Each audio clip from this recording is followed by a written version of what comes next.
Provérbios capítulo 10, verso 12, diz assim a palavra do nosso Deus, ouça com reverência. Ódio excita contendas, o ódio excita contendas, mas o amor cobre todas as transgressões. É sobre esse tema que a gente gostaria de falar, sobre o amor prevalecer diante das dificuldades e frustrações. E com certeza essa não vai ser uma palestra comum, eu diria, né?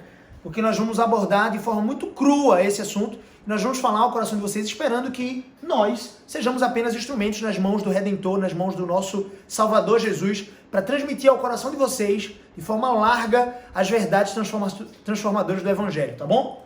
Gente, a gente tá muito feliz de estar aqui compartilhando dessas verdades com vocês hoje. Na semana passada, o irmão Jurandir, irmã Jucedi entraram em contato com a gente, fazendo esse convite para estarmos aqui compartilhando com os irmãos da Igreja Batista do Jardim das Oliveiras um pouquinho sobre casamento.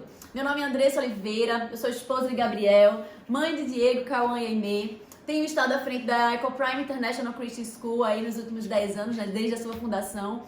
E eu tenho tido o privilégio de estar no programa Tempo de Família nas quartas-feiras, na Rádio Evangélica 100.7, e no canal do Instagram eu tenho buscado sempre publicar assuntos sobre casamento, sobre criação de filhos, no sentido de ser mais um instrumento para abençoar a vida de famílias, de casais cristãos. Então, me segue lá, você pode me seguir no @Andressa, 2S, Ecoprime 26, tudo junto, e você me encontra lá, e aí pode me mandar inbox e eu tenho o maior prazer em te responder pessoalmente. Muito bom, vamos lá então. Eu sou Gabriel Sobió, sou esposo da Andressa, eu sou dela e ela é minha, e nós somos muito gratos a Deus por sermos instrumentos nas mãos dele para trazermos as verdades transformadoras do Evangelho. E é sobre esse tema que nós vamos falar aqui hoje, né? O casamento sem o Evangelho não é o casamento. Então nós vamos expor com muita clareza aqui, espero em Deus, que apesar das nossas falhas, apesar das nossas limitações, Deus possa encontrar um veículo, né? Internet e também em nós, instrumentos, vasos nas mãos desse Redentor, para que no seu coração esse solo fértil possa fecundar a palavra do nosso Deus e possa fecundar vida prática, transformada por essas verdades, ok? Então, o texto base, na verdade, da nossa exposição aqui hoje é o livro de Mateus, capítulo 19, verso 6, onde Jesus diz: de modo que já não são mais dois, porém uma só carne. Portanto, o que Deus ajuntou, não o separe o homem, o ser humano, né? Então, o tema da nossa palestra, né, do nosso bate-papo aqui com o pessoal da Igreja Batista Jardim Secreto, até brinquei com a Andressa, né? Quase que era Jardim Secreto. Eu quase que era Jardim do Éden, né? Por que não Jardim do Éden? Mas aí você já estaria na glória, mas tudo certo. Jardim das Oliveiras, né, amor? E a gente vai falar um pouquinho sobre esse tema, sobre esse versículo e a profundidade doutrinária que ele passa por nós. Mas vamos orar? Feche seus olhos aí do outro lado, inclina a sua cabeça, vou pedir para minha esposa orar pela sua vida e também pela nossa. Senhor Deus, nosso Pai, louvamos, ó Pai, o Teu nome, porque Tu és bom. Te louvamos pelo Teu amor, Senhor, que é infinito, que é incondicional. Te louvamos porque podemos aprender com Ele, Senhor, podemos aprender contigo, ó Pai, a como amar o nosso próximo. Te peço por aqueles que estão nos ouvindo aqui neste dia, que Tu possas ser com cada família, com cada casamento, ó Pai, alcance os seus corações, que Tu também trabalhes através de nós, ó Pai, que a Tua palavra, Senhor, seja ministrada a esses corações. Usa-nos, ó Pai, apesar das nossas falhas, da nossa pequenez. Em nome do Teu Filho, Jesus amado. Amém. Amém. Amém? Fala amém aí do outro lado. A gente não ouviu daqui não. Fala aí amém. Fala em voz alta, rapaz. Para de vergonha. Olha só, gente. Nós que cremos em Cristo Jesus, né? Nós tivemos um encontro com a carreta de 40 toneladas. Não tem como você sair ileso a isso. Não tem como você sair da mesma forma do que quando você se encontra com Cristo Jesus. E esse Cristo nos deu uma nova vida. E essa nova vida pressupõe que nós tenhamos, de forma prática, uma vivência que glorifica a Deus. O objetivo das nossas vidas, das nossas almas, é a glória desse Deus. Ele nos projetou para isso. Ele nos criou para isso. Nos arregimentou também para que crescêssemos em Cristo Jesus para isso. Então eu e você, seu cônjuge e você, eu e minha esposa, nós devemos o tempo inteiro massificar essa prática de glorificar Deus. E como eu e você nós vamos glorificar Deus? Quando nós conhecemos esse Deus. Porque para você glorificar Deus e viver segundo o propósito que Ele estabeleceu para você, seria quase que impossível você fazer dessa forma se você não crescesse no conhecimento dele. Nós vamos falar um pouquinho sobre isso. Então, dentro da perspectiva de casamento, que é a primeira e mais importante relação humana aqui nessa terra, eu e você, nós devemos viver de forma prática para a glória de Deus. Então, a nossa vida humana, ela foi constituída para essa glória, para esse ser inacessível e o Deus de toda a terra, o Criador de todo o universo.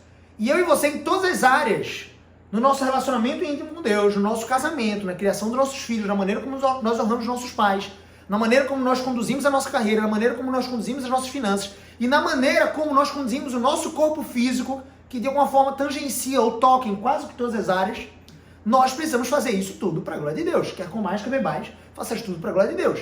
E esse Deus, ele não é um Deus intangível, é um Deus espiritualizado do ponto de vista de, nossa, eu estou buscando muito a Deus, somos muito espirituais aqui em casa, e você não vive uma vida prática no seu trabalho, nas suas finanças, no seu corpo físico, no seu cuidado com a sua esposa, na maneira como você conduz os seus filhos.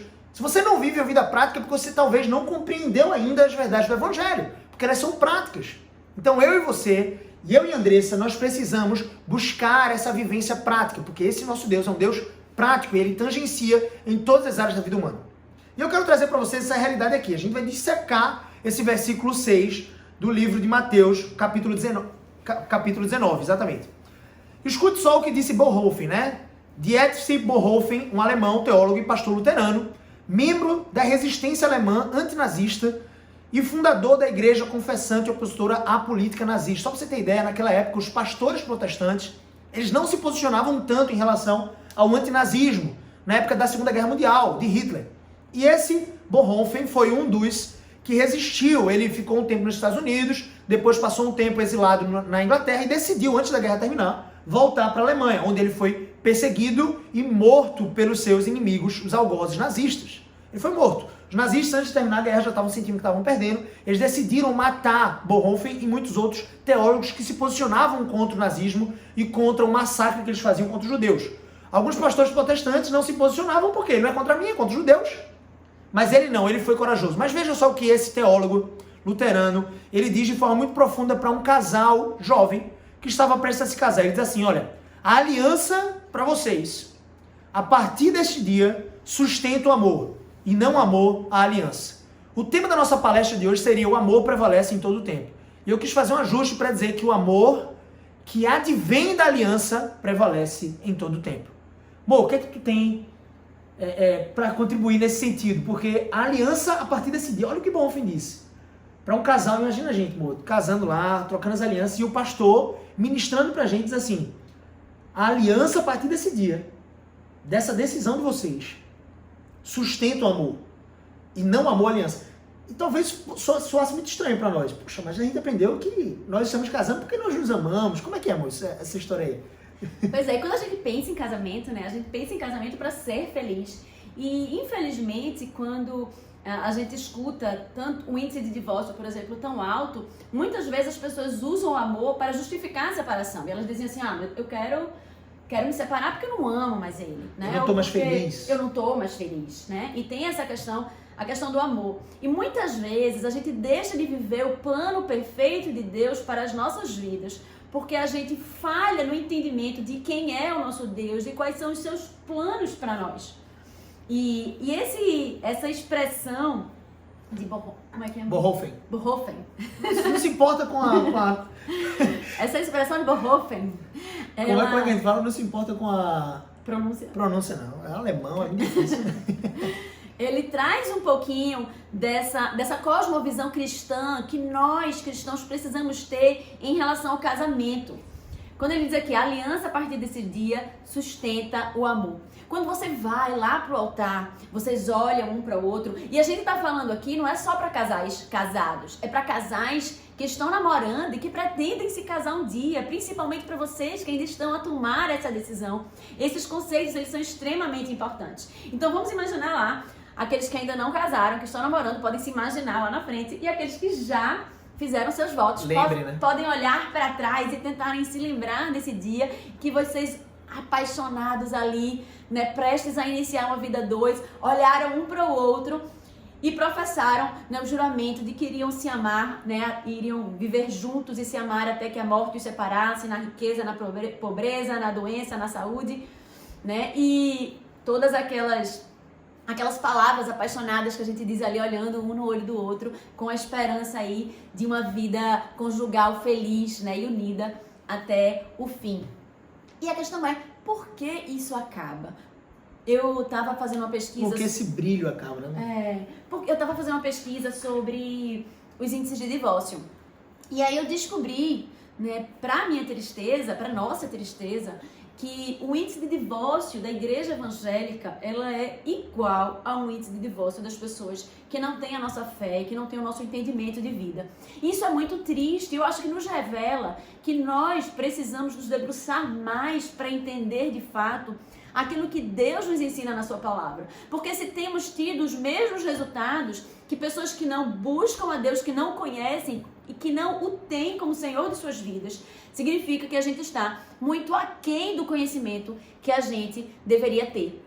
Então, vamos voltar lá para os votos. Então, quando você faz os seus votos para sua esposa, para o seu marido, mas você faz eles primeiramente a Deus. Quando você promete, quando você olha nos olhos da sua esposa, do seu marido e promete amá-lo até que a morte os separe, você faz essa aliança primeiramente com Deus. Então você promete a Ele isso. Em segundo lugar, o casamento, ele é uma aliança entre o homem e mulher. E o casamento foi instituído por Deus.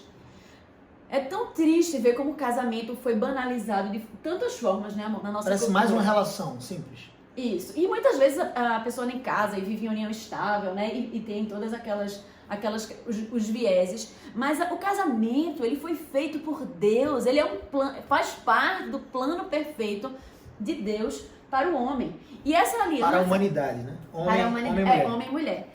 E essa aliança, quando a gente se casa, é uma aliança feita entre marido e mulher, diante de Deus, para Deus. E o amor, né? O amor, a gente tem a visão greco-romana de que o amor é algo que a gente vê nas novelas, né? Você olha para o homem olha para você e amor à primeira vista, né? Eu não consegui controlar aquele amor, né? E você vê... O engano do capeta esse, viu? Esse é a mentira do Satanás, meu filho. É o que mais ludibria o povo. Que é apaixonante. A gente vê isso muito nas novelas, eu não consegui controlar o meu filmes. coração. Não consegui controlar o meu coração. Meu Deus do céu. Vai lá. O que faz com que você, muitas vezes, erradamente, até torça, né? Tipo assim, por aquele marido que acaba conhecendo outra mulher e que aquela mulher, eles não estavam mais meio que se amando. E aí ele conhece outra mulher e você torce pelo amor, né? E que, realmente, que engano, né? Que distorção da verdade. Sutil, né? Que às vezes entra tão sutilmente mesmo nos nossos corações, nas nossas mentes e que traz... o que a gente tem vivido hoje nos casamentos, a destruição do casamento. Eu quero trazer esse conceito hoje para você de amor. Amor, ele não é algo assim que vem espontaneamente. É um simples sentimento. Não é um sentimento. Não é um simples sentimento, é verdade. Embora você possa senti-lo também. É como a sua devoção a Deus. Você pode sentir a Deus, mas sentir a Deus, simplesmente não caminhar com Deus na sua palavra, nas suas devoções pessoais, individuais, você vai ser aquele crente de congresso.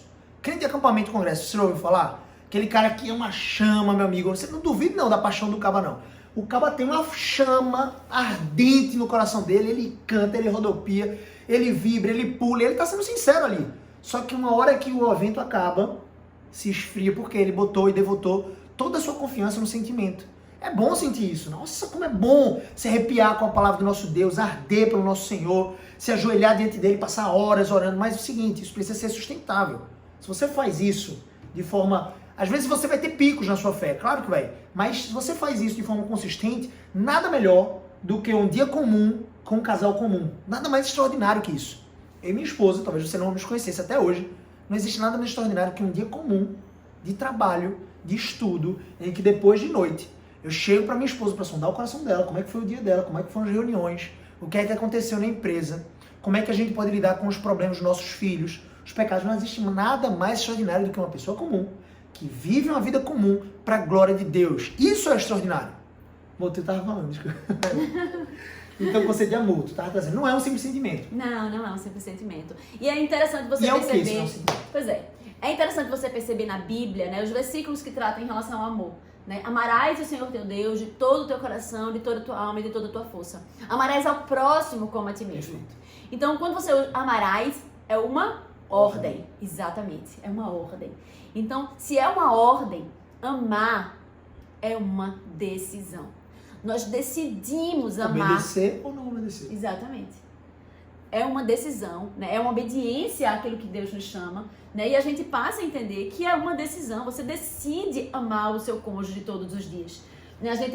Quando a gente está conversando sobre isso, a gente pensa na época do namoro, né? Que quando você está se apaixonando, ou aí você vai e coloca aquela música que lembra o momento de vocês dois, né? E a gente vê fotos, né? Isso é maravilhoso. E lembra do passado e revive um pouco daqueles dias. E é isso, né? A gente precisa buscar coisas ou situações que possam diariamente reavivar a decisão que eu tomei lá atrás quando eu disse sim, de amar o meu marido e de amar a minha esposa. Lembrar das coisas que me fizeram apaixonar por ele, né? Ele falava tão assim, eu olhava pra ele, ele cantava tão lindo e ele me tratava assim, ele é tão inteligente, né? E às vezes a gente esquece disso. A gente passa a viver tanto as amarguras, tanto as chateações, né? As diferenças do dia a dia. Que não são do dia a dia, né? São do nosso coração. O dia a dia é só um ambiente em que essas coisas acontecem. E você acaba deixando com que o seu coração seja tomado por essas coisas, né? E você acaba deixando o amor ser abafado por isso, né? E aí seu coração vai sendo tomado por amargura, né? E o amor sendo deixado de lado. É muito interessante essa estratégia do rememorando. Ela já trouxe aqui uma estratégia que a gente ia apontar um pouco lá no final, mas eu acho que muito oportuno, uma aplicação prática, você fazer um memorando mesmo. Entenda, Deus nos deixou, Jesus Cristo nos deixou um memorando, para que nós celebrássemos todos os domingos. Algumas igrejas entendem que vai ser uma vez a cada mês, tem igrejas que pensam uma vez a cada semestre, por incrível que pareça. Mas que memorando é esse? É a Santa Ceia. Pão, carne de Cristo. Vinho, o sangue de Cristo. E nós que partilhamos dessa comunhão, nós temos então comunhão com Cristo. E nós faremos esse memorial de Deus, a Santa Ceia, até que Ele venha. Que Ele se comprometeu, né? Não tomar mais o fruto da videira até que Ele volte. Para nos buscar, é como se fosse um jejum de vinho lá no céu, até que Ele tenha preparado lugar para nos resgatar. Que é o dia em que Ele voltará para julgar vivos e mortos. E aqueles que creem desfrutarão de descanso eterno. Perceba que a nossa vida aponta para a eternidade. Olha que interessante. Então, esse memorando que nós temos todos os domingos, ele é um memorando nupcial, ele é um memorando conjugal. Ele está dentro dessa perspectiva da aliança de Cristo com a igreja. E nós, enquanto igreja, somos conhecidos como noiva de Cristo. Para os homens, isso não é um convite a você se afeminar, não é nada disso. Você é noiva de Cristo no que tange a sua participação do corpo.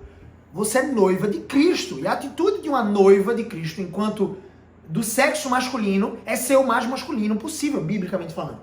Então, esse chamado à masculinidade e à feminilidade, a gente poderia abordar em outra palestra. A gente não vai destrinchar tanto isso, mas a gente quer focar bastante nesse conceito aliancista. Aliança de Deus para conosco e a aliança que nós assumimos para com outro ser humano, que é a aliança mais importante nessa terra. O ser humano mais importante nesse mundo não pode ser os meus filhos, embora eu os ame de forma devotada e naturalmente infinita, digamos assim, se é que nós possamos expressar dessa forma. Mas não existe nenhum outro amor que possa se comparar à decisão do mandamento de amar a minha esposa. Não existe ninguém nesse mundo que seja mais importante para mim do que ela. E não pode ser nem filho, nem pai, nem mãe. Daí você já, com esse pilar estabelecido, você já evita muitos conflitos no casamento, né? A sogra que mete o bedelho, a mãe que entra no meio para dar uma opinião e você deixa lá, mas é minha mãe, pelo amor de Deus, filho. Pelo amor de Deus, filhinha. Não é sua mãe coisa nenhuma, continua sua mãe, vamos honrar, mas honra de longe. Agora é você e seu marido que tomam a decisão em casa. Então daí você já tira muitas prerrogativas que seriam conflituosas do nosso coração.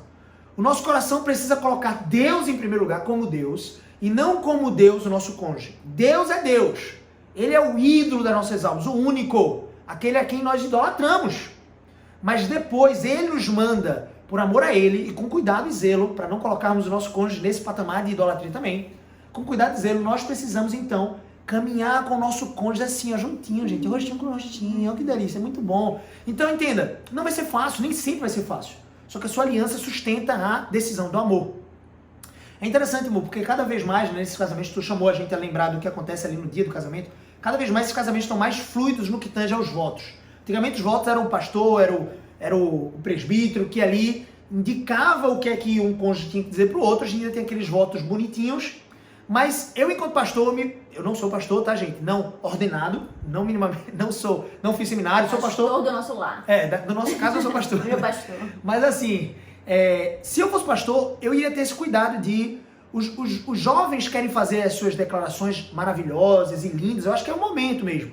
Só que imagina que eu já fui para um casamento junto com a Andressa, que os noivos não fizeram esses votos de amar na saúde, na doença, né? Não, pelo menos publicamente. E aqueles votos são importantes. Claro, Gabriel, mas Gabriel não está na Bíblia. Realmente não está, porque esses votos já estão implícitos à aliança do casamento. Uma vez que você assinou o papelzinho ali do cartório, papai, acabou-se. Você já colocou diante de todo mundo que você tem aqueles votos. Então, disse ou não disse, na hora do casamento, você disse implicitamente dentro do momento que você assinou o cartório e concordou em casar. Acabou-se. E quando eu digo aqui acabou-se, não é o fim da picada, não é o fim da sua felicidade, não. É o começo da sua jornada em felicidade matrimonial. Isso é muito bom ser dito, né? Porque hoje em dia, a gente estava até discutindo alguns dias, né? Conversando sobre essas piadas sobre esses humoristas, cuidado, né? Tá com isso, cuidado com isso. Com essas piadas, porque a gente morre de rir e tal, mas a gente morre de rir porque muitas vezes a gente se identifica. São conceitos pejorativos. Exatamente, por exemplo, a mulher quer ver o celular do marido, e aí fica aquela brincadeira. Vou dar... Isso. Inclusive, uma pausa aqui, tá? Se você, marido, não deu a senha ainda do seu celular para sua esposa, me desculpe. Me desculpe, você tá pagando de palhaço nessa jornada toda. Você não precisa concordar comigo, não. Mas olhe para a palavra de Deus. Se você quer privacidade, não case não, meu filho. Não case não. Agora, casou, não tem essa privacidade. É o que é meu, é dela. A senha é a mesma. Ela entra quando quiser. Isso significa que ela vai ver meu celular todo dia? Não, não precisa de desconfiança. Mas para que eu vou esconder dela? Não tem nada que esconder. Então, marido, se você ainda não deu, namorada, dê. Por que a sua namorada não pode ver? Ela não tem... Entenda que aqui é muito difícil a gente falar sobre namoro, né? Na perspectiva bíblica, porque a Bíblia não fala sobre namoro. Fala sobre, de alguma forma, o desposamento, que no sentido de noivado. Aí já tem uma aliança de compromisso ali, embora ainda possa ser desfeita no desposamento, no noivado. Mas uma vez que se tornou uma aliança maior, perpétua, no sentido de casamento, não separe o homem. Não separe o homem.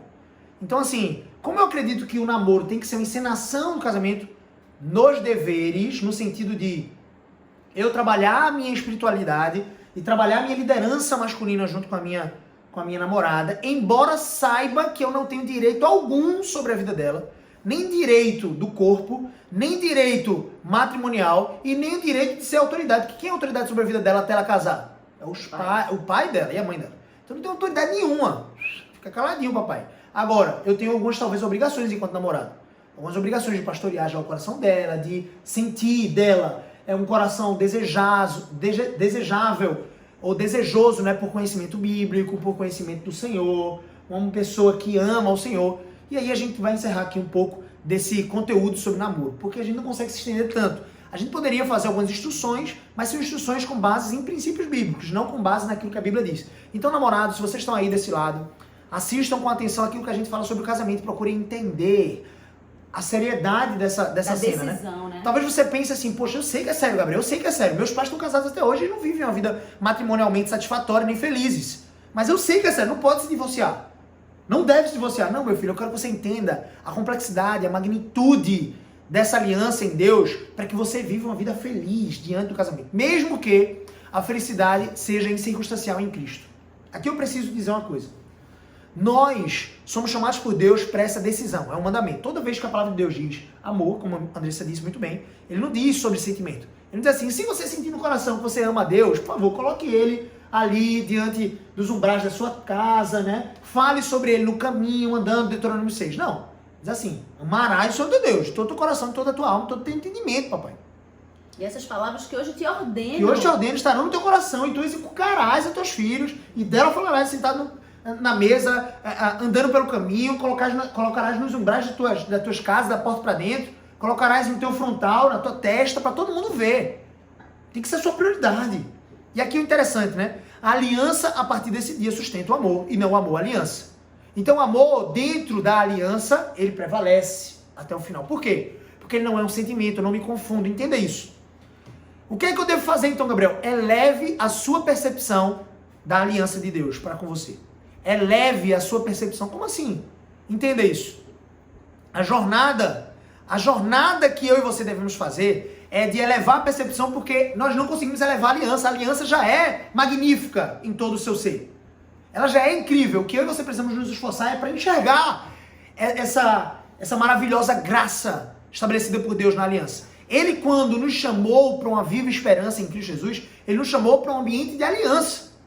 Ele não simplesmente nos usufrui de nós enquanto seus servos. Ele põe um anel no nosso dedo, aliança em nossos dedos, para depois usufruir dos direitos de marido. Entende? Diferente de Satanás, que geralmente usurpa os prazeres e nos cerca de prazeres, mentindo para nós, nos cercando com caminhos de morte, e não põe aliança coisa alguma, porque Deus é um Deus de aliança. Satanás não sabe nem o que é isso, ele não entende aliança, ele tenta deturpar esse conceito, ele tenta relativizar esse conceito. E aqui eu quero que você entenda, o que é que você deve fazer? É levar a percepção da sua aliança conjugal. Deus criou a união conjugal, né, amor? Você tem uma aliança.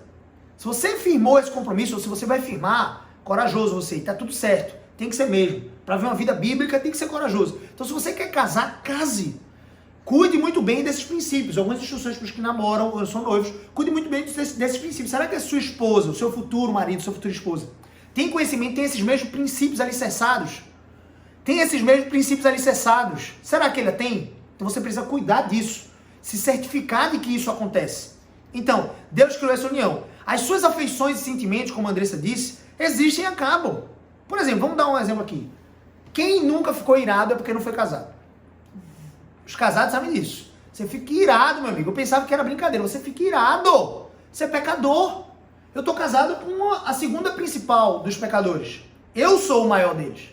E ela tá casado com o segundo pior dos pecadores. A principal sou eu. Na perspectiva dela. Então a gente caminha dessa forma. Nós sabemos que somos pecadores e que somos redimidos na graça e no sangue de Jesus Cristo. Fomos perdoados os nossos pecados ali, no sangue do Calvário, na cruz do Calvário. Então, eu e ela recebemos o perdão da parte de Deus diariamente. Como eu posso me negar a perdoar a minha esposa? Percebe isso? Então, perdão é uma prática comum e absolutamente irrevogável dentro do ambiente de casamento. Porque precisa ser diária, né? Precisa ser diária, porque inevitavelmente eu vou manchar minha esposa com a mácula do meu pecado e ela vai me manchar com a mácula do dela. Então, o que nós precisamos caminhar é nos fortalecer nessa jornada.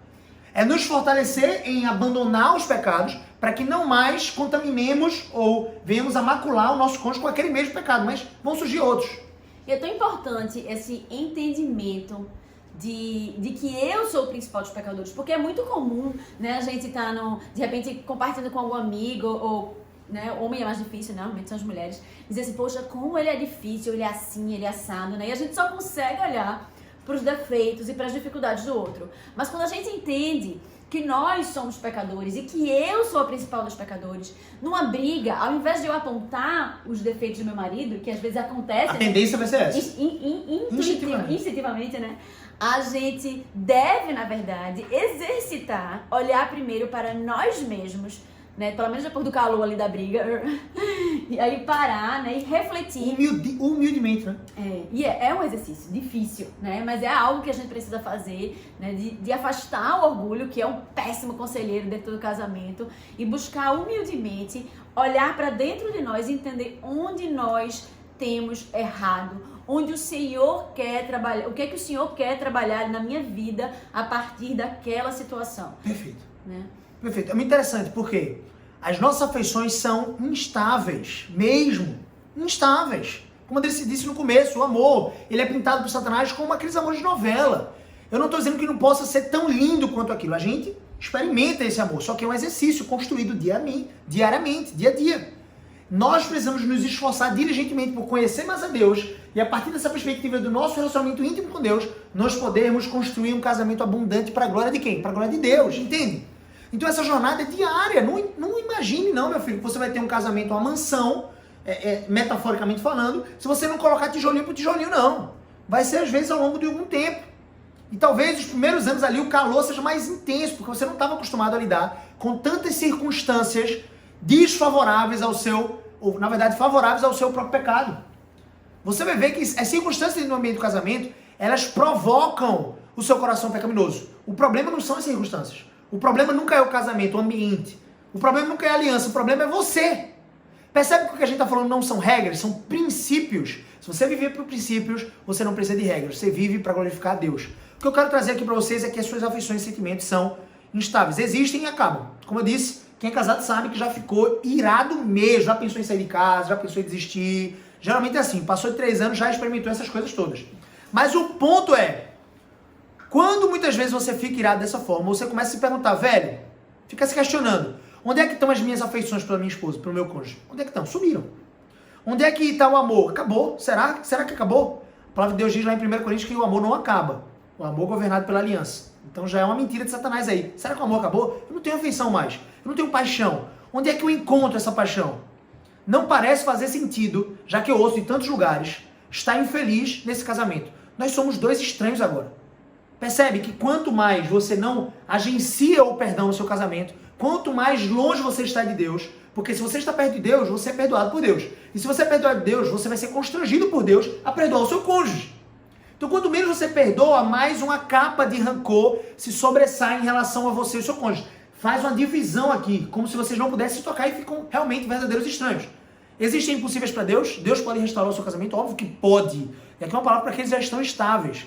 Se arrependa dos seus pecados. Crê em Jesus para salvação. Mas você não conhece o meu marido, você não conhece a minha esposa. Eu não conheço meu irmão, mas eu conheço você. Porque o seu coração, duvido, ser mais pecador que o meu.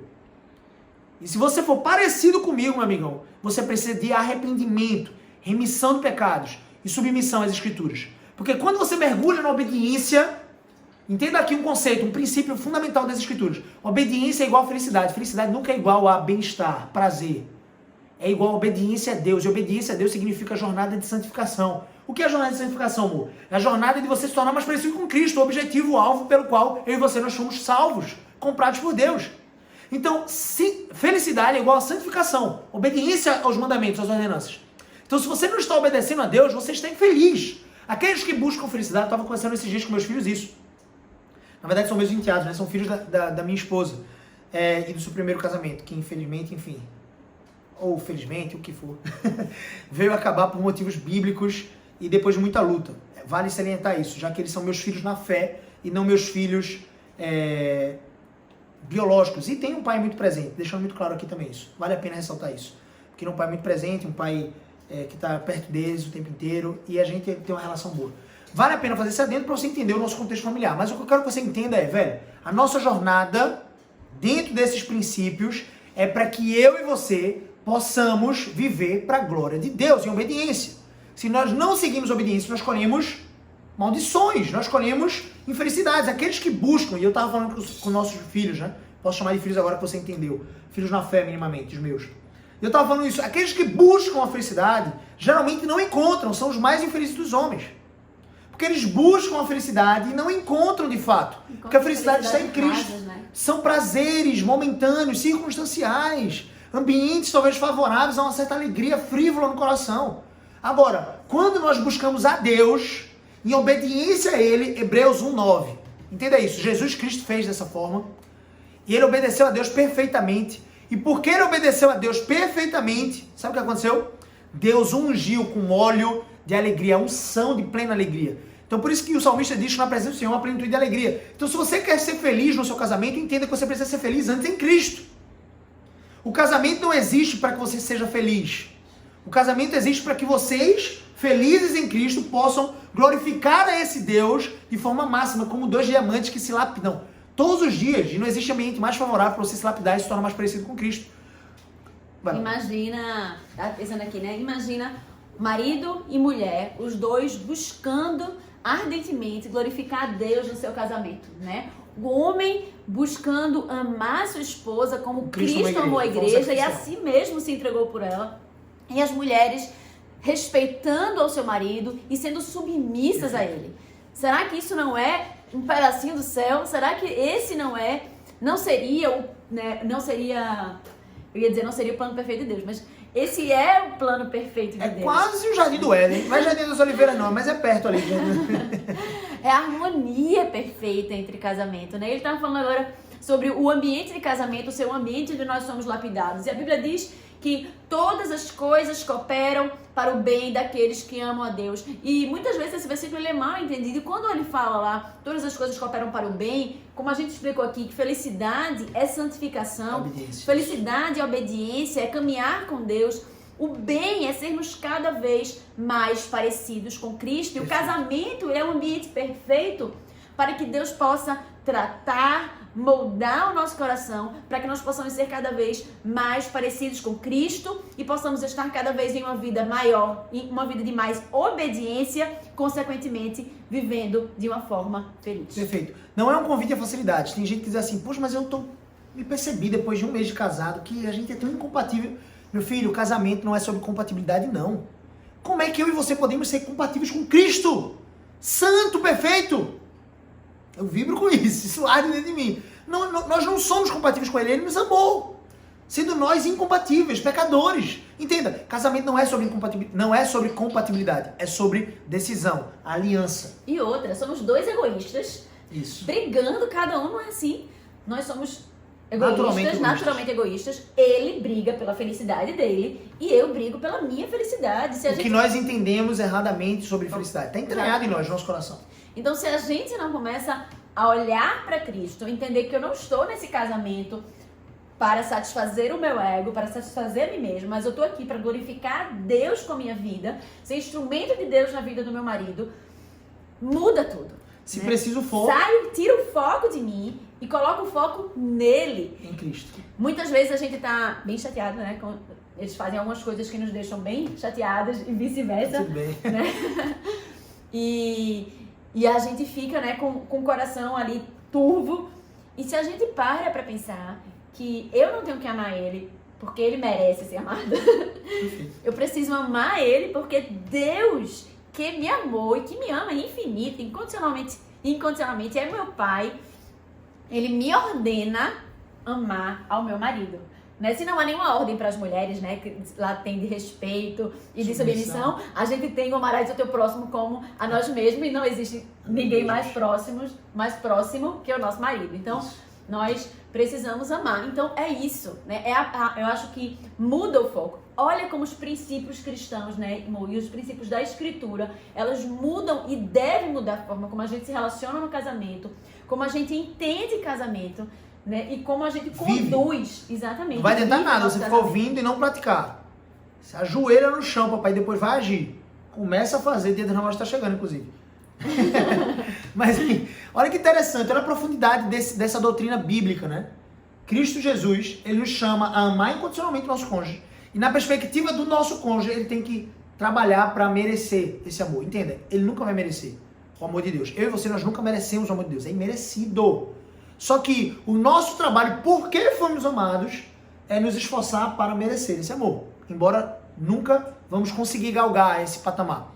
Mas a minha perspectiva, ela disse, eu preciso amar Gabriel incondicionalmente, mesmo sem ele merecer. A minha perspectiva tem que ser, eu preciso me esforçar para merecer esse amor.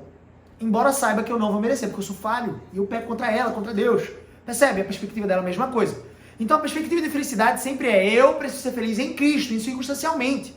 Embora, dentro do ambiente de casamento, eu e minha esposa precisamos acordar todos os dias na seguinte perspectiva. Como eu posso trabalhar para fazer a minha esposa feliz? Sabendo, tira o peso das suas costas, sabendo que essa responsabilidade não é sua, é de Cristo. Graças a Deus por isso. Então, eu não tenho a responsabilidade de fazer minha esposa feliz, não. Por quê? Porque quem faz isso de forma perfeita é Cristo e ela já é feliz. Só que eu preciso acordar como se dependesse de mim. Então, por isso eu vou me esforçar. Percebe? E ela também vai fazer a mesma coisa nessa perspectiva. Sabendo que esse peso de me fazer feliz não está sobre as costas dela. Porque eu já sou feliz. Então, tira esse peso, meu amado, minha amada. Você tem que ser feliz em Cristo. Eu preciso dizer isso. Vai. Eu acho que a gente tá chegando a gente já estourou aí. Meu Deus. 15 minutos, o tempo que a irmã... Vocês querem que a gente pare? A irmã José e a irmã Jurandir deram pra gente. Eles deveriam saber que a gente é assim. Nossos pecados aqui sendo compartilhados. Nosso não poder de coesão. Mas fica comigo que a gente vai matar agora. Presta atenção. Aí você pergunta, velho, você tá irado. Onde é que tá a afeição? Onde é que tá o amor? Onde é que tá a paixão? Não parece ser certo. Não parece fazer sentido. Eu tô aqui com um estranho do meu lado. É incompatível. Entenda, afeição, compatibilidade, paixão, admiração só podem surgir novamente no seu casamento. Eu não estou dizendo que são coisas ruins. Você pode até buscar isso. Só que eles não são o alvo do seu casamento. Entenda, só podem surgir novamente mesmo depois de uma dor intensa, de um grande sofrimento, se houver uma contemplação clara e magnífica da aliança estabelecida por Deus, que é o casamento. E de que essa aliança não diz respeito ao casal. O casamento não diz respeito a você e o seu cônjuge. Não diz respeito a mim, Andressa. Diz respeito à glória excelsa de Deus e à profunda reconciliação que Ele estabeleceu com os que creram, nós. Pregação do Evangelho. É uma pregação do Evangelho pura. É uma encenação viva do Evangelho. Cristo reconciliando, Deus reconciliando o mundo consigo mesmo através de Cristo, seu Filho. Então nós somos a sua noiva porque Ele decidiu nos amar e decidiu nos perdoar e nos lavar com seu sangue. Entende? Senão Ele não teria morrido na cruz por nós. Então, nós precisamos compreender quem Deus é. Por isso que vale a pena você estudar os atributos de Deus. Saber quem Deus é vai fazer todo sentido para você aplicar. Não para você ser um mega espiritualizado, um monge, sabe, tibetano. Não, não, não. É para você ser um cara prático, uma mulher prática que vive a vida para a glória de Deus. Que entende que se Ele veio buscar você para se reconciliar com você numa obra magnífica de amor sacrificial, você também tem que buscar o tempo inteiro entender que a aliança pressupõe essa reconciliação. Pressupõe estabelecer um patamar perfeito para que você construa um casamento abundante, feliz sim. Feliz, próspero, prazeroso. É bom. Deixando muito claro aqui, tá? Não é um convite de Deus para que você desfrute de um casamento mórbido, triste, sem amor. Preso, tá enganado isso. Naquele relacionamento, né? Que é a visão que as pessoas Tá têm. enganado isso, né? Que as pessoas dizem assim, pô, meus pais são amigos, não são mais casais. Eu digo sempre o seguinte, até os 60, se não tem sexo, tem alguma coisa errada. Não é mais casamento. Nem precisava falar sobre sexo, né, amor? Não é importante. Os homens iam seguir falar, brincadeira, as mulheres também. Mas enfim, até os 60, sem sexo, eu não entendo muito bem, a não ser que você realmente seja impossibilitado. E se você estiver impossibilitado de fazer sexo por uma questão fisiológica, clínica, ou uma necessidade, uma deficiência, alguma coisa do tipo, faz sentido. A aliança não é por conta do sexo. Mas o sexo é uma obrigação prazerosa para nós. Crescer e multiplicai-vos. Sim, percebe? É o ápice da relação. É o ápice da intimidade entre dois seres humanos. É um ápice, por isso que é tão sério, tão caro para Deus o sexo. Por isso que eu e você, nós não podemos nem pensar em outra pessoa num contexto sexual, porque isso seria adultério. Isso é muito caro diante de Deus. Então assim, sim, eu preciso começar a praticar sexo, entender com a minha esposa qual é a quantidade, a maneira, o como fazer, que agrada a ela. Mulheres, ensinem seus maridos, eles são bocós mesmo, eu também sou. Preciso ser ensinado pela minha esposa, nesse ato sexual, que aquilo que a agrada, como fazer. Entende isso? Homens, vocês também podem compartilhar com suas esposas a quantidade que seria satisfatória para você. Vocês chegam num bom meio termo. Vocês vão caminhando sem idolatria ao sexo. A não ser não faz sexo, vai pra lá. Sabe?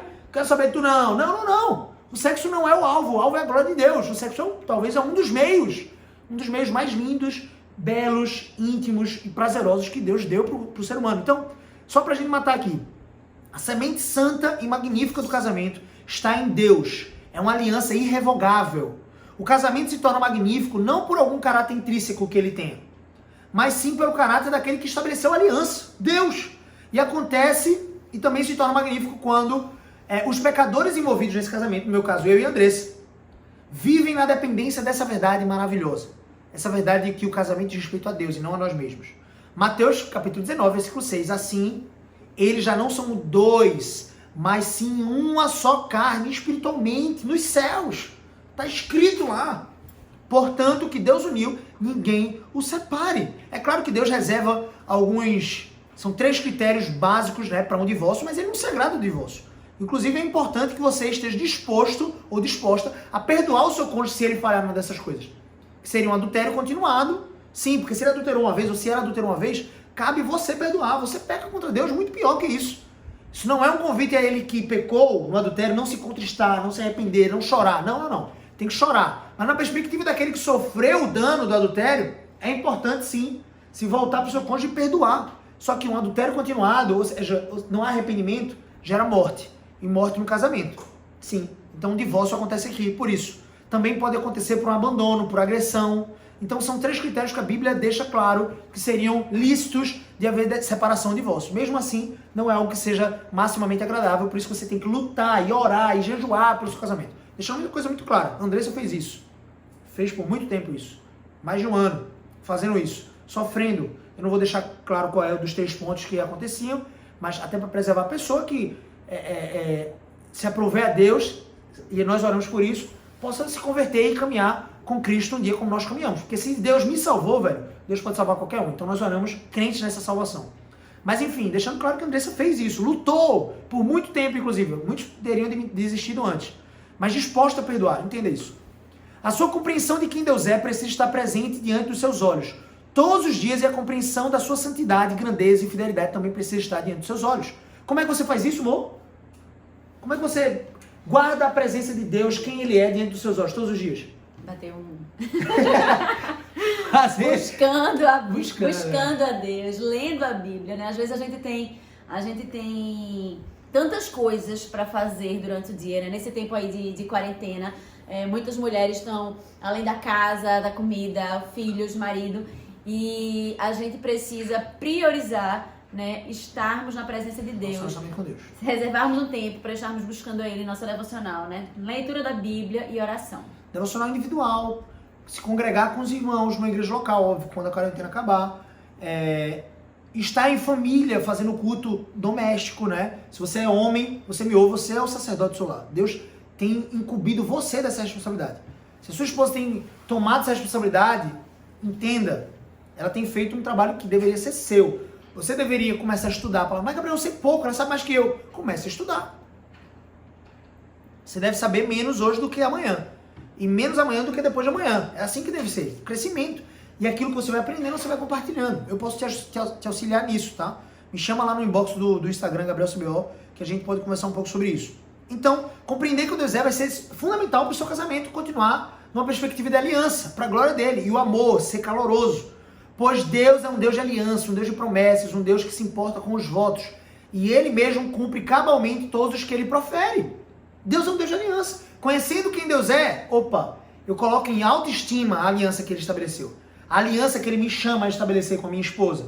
De permanecer amoroso, fervoroso, admirando a minha esposa, a sua beleza. A beleza dela não tem que ser unânime. A beleza dela tem que ser em santificação, em amor. Eu vejo a minha esposa como a mais bela. Percebe que são os meus olhos. A beleza está nos meus olhos. É óbvio que a beleza também está nela. Mas a beleza está nos meus olhos porque eu contemplo a aliança de Deus comigo. E Ele me enxerga como belo, como bela, porque Ele me amou. E Ele me enxerga como bela por conta do sangue de Cristo. Porque senão eu estaria deteriorado nos meus próprios pecados. Assim Ele mesmo nos chama então a cumprirmos alegremente os nossos votos na presença dEle mesmo. E nos dá graça suficiente para vivermos em nossos votos. Falando em alegremente, eu me lembrei daquela expressão, né, que diz que nós somos alegres prisioneiros, né, desta aliança, dessa aliança matrimonial, né, que Deus nos ofertou e nos possibilitou viver. A gente vai finalizar, vamos ler junto esse texto aqui? Vamos ler junto. A gente vai ler junto um trecho do Lewis B. Smets, né, no seu artigo O Poder da Promessa, um teólogo bem conhecido inclusive, e ele disse assim: minha esposa teve 5 maridos, e cada um deles era eu. E a única coisa que unia esses 5 maridos era a minha aliança, a minha promessa, o meu voto. Deixando muito claro, né? A Andressa, quando viu essa citação a primeira vez, ela disse assim: 5 maridos? Não entendi não, imagina. Fala sério, vamos conversar aqui, né? 5 maridos são ele mesmo, que ele muda, gente. Sua esposa vai mudar. Seu marido vai mudar e vai continuar mudando. Espero que para melhor, para se tornar um homem mais bíblico, para se tornar uma mulher mais bíblica, mas vai mudar. Então... E ainda bem, né? É isso. A gente precisa é uma evolução, a gente mudar, precisa crescer. Se não tá mudando, tem alguma coisa errada. Você não é mais a mesma. Você não é a pessoa que eu casei. Que bom que não é. Entenda. Que bom que não é, mas entenda precisa que... melhorar, precisa mudar para melhor, claro. Né? Estamos em processo de santificação, então devemos ser cada vez mais parecidos com Cristo. Pode ser que aconteça ao contrário? Claro que pode. Um enfraquecimento na fé, um esfriamento. E uma das partes abala o casamento. Uma pessoa que está deixando de buscar o Senhor, abala o casamento. Ore e jejue pelo seu marido. Jejue pela sua esposa. Né? Ore por ela, para que ela reate o seu relacionamento íntimo com Deus. Percebe que a base, o alicerce de tudo é o relacionamento com Deus? Mas assim, 5 maridos no sentido de, velho, eu era esses 5 maridos. Eu mudei muito. E a única coisa que unia esses 5 maridos era a minha aliança. Ou seja, a única coisa que fazia com que esses 5 homens distintos permanecesse firme, fiel, amante da minha esposa, era a aliança que eu tinha. Então, isso casa muito bem com o que Bonhoeffer falou, que a aliança sustenta o amor e não o amor a aliança. A aliança sustenta o amor e não o amor a aliança. Pegou essa chave? Tamo junto. Vamos orar? Vamos orar. Feche seus olhos, vamos orar. Senhor nosso Deus, muito obrigado, Pai, pela misericórdia e pela paciência dos nossos irmãos que nos pediram para fazer uma palestra em 30 minutos, mas mesmo assim estão conosco até esse instante, perseverando. Eu espero, Pai, que eles possam ter sido alcançados por esses princípios da palavra, muito mais do que regras, ou passos, ou dicas. Nós quisemos trazer os alicerces, os fundamentos aqui para que eles possam transformar as suas mentes, seus corações, os seus casamentos a partir dessa compreensão exata, Pai. Sabendo que o conhecimento em si dessas coisas não gera transformação alguma, poder algum, e sim a aplicação, a ação desse conhecimento. Ó Deus, em nome de Jesus, faz com que esses meus irmãos possam experimentar isso em suas vidas, possam se experimentar um contentamento vívido na Tua presença, vívido, Senhor Deus, nos seus casamentos, sexualmente, intimamente. Em nome de Jesus nós choramos e Te louvamos por tudo, Pai. Em nome de Jesus. Amém. Amém. Deus abençoe a sua vida, meus irmãos, a vida de vocês, na Igreja Batista de Jardim Das Oliveiras. das Oliveiras. Respirei um pouquinho aqui das Oliveiras, que vai ser o Jardim do Éden um dia, quando a gente novo céus e nova terra. Brincadeira à parte, Deus abençoe a sua vida, conte sempre conosco.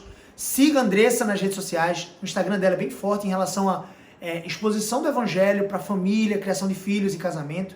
Né? Andressa Ecoprime com 26. Você pode seguir também o canal do YouTube da Ecoprime, Escola Ecoprime, né? Ecoprime International Christian School, Ecoprime sempre com 26, tá bom? Você pode seguir o canal do YouTube que tem sempre lives, tem sempre exposições lá no canal do Instagram também da Escola Ecoprime. Isso. E você pode também me acompanhar no meu trabalho. Segue primeiro no Instagram, Gabriel Sobel, porque é muita coisa. Tem Telegram, tem YouTube, todo dia live no YouTube, tem Facebook, conteúdo, tem né? Telegram, tem podcast. O podcast da Ecoprime. Vai lá. Se você quer uma experiência em áudio, Primecast, tá? Família, criação de filhos e casamento. Exatamente. Onde é que eles encontram? Spotify, Deezer, Google. Google Podcast, iTunes e SoundCloud. Isso aí, tá sabendo mais que eu. E você pode também encontrar conteúdos em áudio sobre vida abundante em todas as áreas, relacionamento com Deus, casamento, família, finanças. Saúde. Não, finanças, carreira e a sexta área, que é saúde física. Nessas 6 áreas, como construir uma vida abundante, é o tema que eu abordo no meu podcast Conversa de Impacto, tá bom? Deus abençoe sua vida. Deus abençoe, foi muito bom estar aqui com vocês, mesmo que tenha sido em vídeo. Esperamos um dia conhecê-los e estar com vocês aí na igreja. Gente, quem acompanhou a gente aqui nessa palestra de hoje? Dá uma olhadinha. Dá um oi, amor. Ai. Eu tava aqui quietinha, pintando. Valeu, Deus abençoe vocês. Tamo junto. Tchau, gente. Tchau.